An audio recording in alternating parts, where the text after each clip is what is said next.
નમસ્કાર, ફરી તમારો ભાઈ એક નવો વિડીયો લઈને આવી ગયો છે। મિત્રો આપણે એક નવા ટોપિકમાં વાત કરીશું કે ભાઈ રાજનીતિમાં નવા નવા ભૂકંપ થઈ રહ્યા છે। ભૂકંપ એવા છે કે ભાઈ લોકો પાર્ટી બદલી રહ્યા છે। જે નેતાઓ છે એ એક પાર્ટીમાંથી બીજી પાર્ટીમાં જોડાવાનું કામ કરી રહ્યા છે।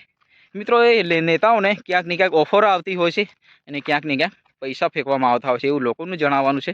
પણ મિત્રો આપણે હકીકત તો નથી જાણતા, પરંતુ જે અત્યારે નેતાઓ પાર્ટી બદલી રહ્યા છે એટલે કે સ્થાનિક સ્વરાજ્યનું ઇલેક્શન અત્યારે ખૂબ નજીક છે, એટલે ક્યાંક ને ક્યાંક એ નેતાઓને ઓફર આવતી હોય અને ક્યાંક ને ક્યાંક એમને મંત્રી તંત્રી બનાવવાના ક્યાંક ને ક્યાંક ચાન્સમાં રહેતા હોય સામેવાળી પાર્ટી। એટલે લોકો પાર્ટીના જે એક એમ કહેવાય કે ઓફરમાં જઈને પાર્ટી છોડી દઈને અન્ય પાર્ટીમાં જોડાતા હોય છે, એવું આપણે પણ માનીએ। પરંતુ ક્યાંક ને ક્યાંક અત્યારે રાજુ કરપડા અને પ્રવીણ રામ જે કડદા કાંડમાં ખેડૂતના આગેવાન બન્યા હતા બોટાદ જિલ્લામાં, એટલે આ પ્રવીણ રામ અને રાજુ કરપડા જેલ ભોગવીને અત્યારે જેલની બહાર નીકળ્યા છે। પરંતુ ક્યાંક ને ક્યાંક રાજુ કરપડા અને પ્રવીણ રામ બંને નેતાઓ આમ આદમી પાર્ટીના એમ કહેવાય કે ખેડૂતના ખૂબ લીડર નેતાઓ હતા। ખેડૂતનો અવાજ બનીને વિસ્તારમાં એમ કહેવાય કે અત્યાચાર, ભ્રષ્ટાચાર અને અન્યાય સામે અવાજ ઉઠાવતા નેતાઓ અત્યારે પાર્ટી છોડી દીધી છે। કેમ અત્યારે પાર્ટી છોડી દઈને એમને રાજીનામું અત્યારે સોશિયલ મીડિયામાં ખૂબ વાયરલ થઈ રહ્યો છે કે ભાઈ રાજુ કરપડા અને પ્રવીણ રામ બંને નેતાઓ અત્યારે પાર્ટી છોડી દીધી છે, એ આમ આદમી પાર્ટી। મિત્રો આ જે રાજુ કરપડા અને પ્રવીણ રામ ક્યાંક ને ક્યાંક આમ આદમી પાર્ટીથી નારાજ હોઈ શકે એવું આપણે માની શકીએ, કારણ કે આ જે બંને નેતાઓ છે એ બોટાદ જિલ્લામાં કડદા કાંડ બાબતે ખેડૂતનો આગેવાન બનીને ક્યાંક ને ક્યાંક સમાજ અને ખેડૂતનો એક અવાજ ઉઠાવ્યો હતો અને ક્યાંક ને ક્યાંક એમને જે 307ની કલમ હેઠળ એમને જેલના હવાલે કર્યા હતા।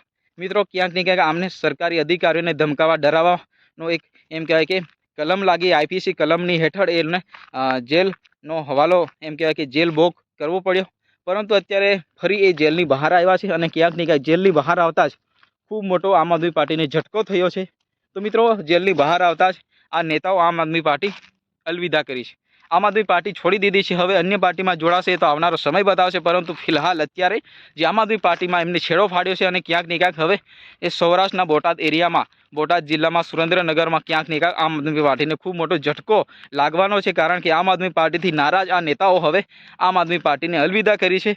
મિત્રો ચેતર વસાવા પણ આ જે પ્રવીણ રામ અને જે રાજુ કરપડા આમ આદમી પાર્ટી છોડી એ બાબતે ચેતર વસાવાનું એક નિવેદન આવ્યું કે ભાઈ ક્યાંક ને ક્યાંક એમને ડરાવવા ધમકાવવામાં આવ્યા છે એ વિસ્તારના જે ભારતીય જનતા પાર્ટીના ધારાસભ્યો હોય, નેતાઓ હોય એમના દ્વારા। પરંતુ જે ખરેખર આપણને એક હકીકત હજુ સામે નથી આવી, પરંતુ અત્યારે વાયરલ વિડીયો એ જોવા મળ્યો છે કે ભાઈ રાજુ કરપડાએ આમ આદમી પાર્ટી છોડી દીધી અને અત્યારે ખૂબ એનો એક સોશિયલ મીડિયામાં ટ્રેન્ડ ચાલી રહ્યો છે કે રાજુ કરપડા આમ આદમી પાર્ટી કેમ છોડી।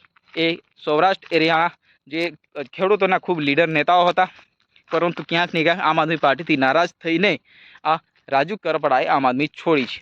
મિત્રો રાજનીતિમાં નવા નવા એંધાણો આપણને જોવા મળતા હોય છે કે ક્યાંક ને ક્યાંક ભારતીય જનતા પાર્ટીમાં આમ આદમીમાં જોડાઈ રહ્યા છે અને ક્યારેક આમ આદમીના ભારતીય જનતા પાર્ટીમાં નેતાઓ જોડાતા આપણને જોવા મળતા હોય છે। પરંતુ જે સવાલ અહીંયા એવો થઈ રહ્યો છે કે ભાઈ કઈ પાર્ટી મજબૂત બનશે એ હજુ આપણે અંદાજો નથી લગાવી શકતા। એ તો અત્યારે ઇલેક્શન આવશે ત્યારે જ આપણને ખબર પડશે, કારણ કે લોકો પાર્ટી બદલી રહ્યા છે અને ક્યાંક ને ક્યાંક નવા જૂની એંધાણો એ આપણને જોવા મળતી હોય છે। મિત્રો તમને વિડીયો પસંદ આવે તો વિડીયોને લાઇક કરો, ચેનલને સબસ્ક્રાઈબ કરો, વધુમાં વધુ શેર કરો તાકી આવનાર વિડીયો તમારા સુધી પહોંચી જાય।